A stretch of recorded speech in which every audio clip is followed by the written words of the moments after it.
Baik, Assalamualaikum warahmatullahi wabarakatuh. Alhamdulillahirrabbilalamin. Wassalatu wassalamu ala rasulillah wa ala alihi wa sahbihi wa man. Baik, hari ini kita akan masuk ke materi sita jaminan dan intervensi. Sesuai di gambaran slide ini, bahwa kita akan ada dua bagian yang akan dibahas. Yang pertama kita akan bicara tentang sita jaminan. Yang kedua kita akan bicara tentang masuknya intervensi. Ada yang menggunakan istilah ini, ada juga yang menggunakan istilah lain. Intinya ada pihak yang pertamanya tidak ada di dalam perkara, tidak ada dalam gugatan, lalu masuk, baik secara aktif mereka sendiri yang masuk atau ditarik oleh para pihak yang ada di dalam gugatan tersebut. Pertama kita bicara tentang sita jaminan, ya. Bahasa Belandanya beslah, ya. G itu dibaca gitu. Saya tidak terlalu fasih, tapi guru-guru saya dulu mengajarkan membacanya beslah, ya. Sita jaminan ini dapat, jadi opsional diajukan oleh penggugat dalam gugatannya. Jadi nanti di dalam gugatannya disebutkan, dalam namanya petitumnya itu ada mengabulkan sita jaminan. Penyitaan pada prinsipnya dapat diletakkan baik itu terhadap benda bergerak maupun tidak bergerak. Guna apa? Untuk menjamin pelaksanaan putusan. Maksudnya bagaimana?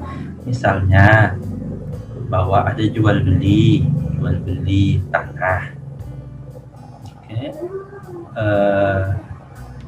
Si tanah itu dia kuasai oleh si tergugat. Penggugat masih ada masalah terhadap tanah tersebut, lalu penggugat ini mengajukan sita agar tergugat itu misalnya tidak mengalihkan objek sengketa itu yang tanah tersebut. Yang kedua, agar ketika nanti putusan dimenangkan oleh penggugat, maka yang dieksekusi adalah objek sita jaminan tersebut. Salah satu yang mungkin bisa menjadi pertimbangan apakah diajukan sita jaminan atau tidak. Nah, sita jaminan itu ada 4 macam. Bisa kita lihat di sini, ya. Ada yang sifatnya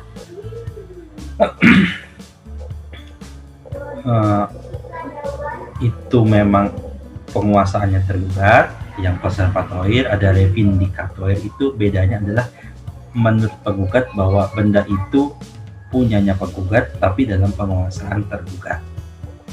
Misalnya ada orang menguasai lahan seseorang, pemilik lahan itu menggugat orang yang menguasai itu, tapi kan penguasaannya sedang dikuasai oleh si tergugat. Jadi penggugat minta ada sita revindikatoir.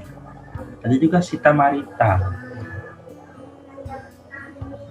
Ini misalnya sita yang dia mohonkan oleh istri. Ini marital ini kan kita sering dengar married gitu, ya. Ini pernikahan. Jadi kalau dalam kasus pernikahan itu benda yang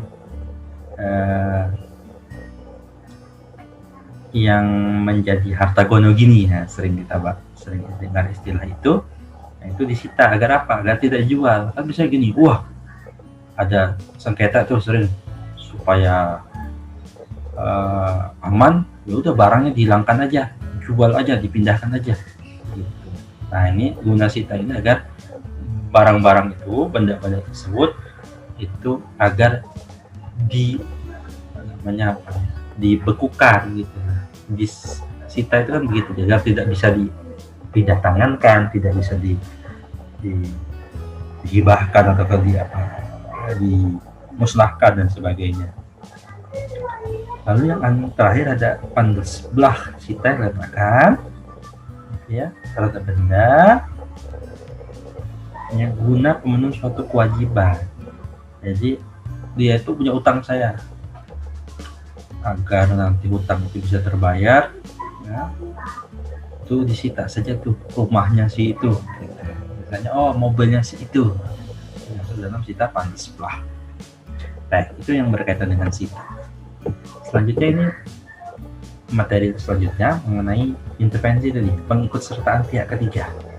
Bila mana dipandang perlu atau sangat dibutuhkan, majelis hakim dapat menarik atau mengizinkan pihak ketiga untuk beracara dalam satu perkara. Ya.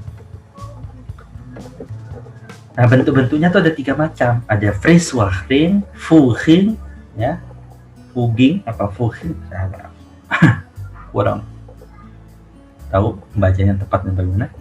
Ada tuh Semkam.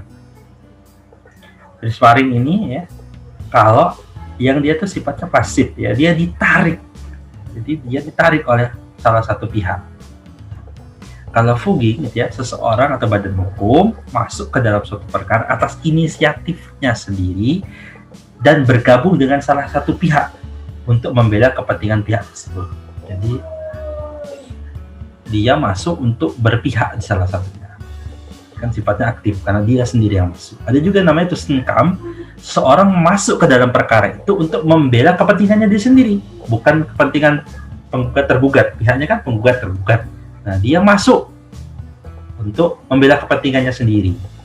Kalau yang Fuging, dia ikut membela salah satu antara tergugat atau penggugat. Begitu gambarannya.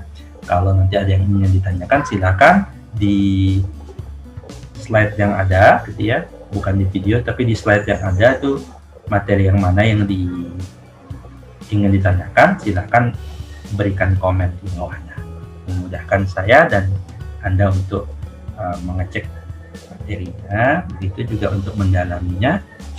Selamat mempelajari, mudah-mudahan bermanfaat. Terima kasih. Assalamualaikum warahmatullahi wabarakatuh.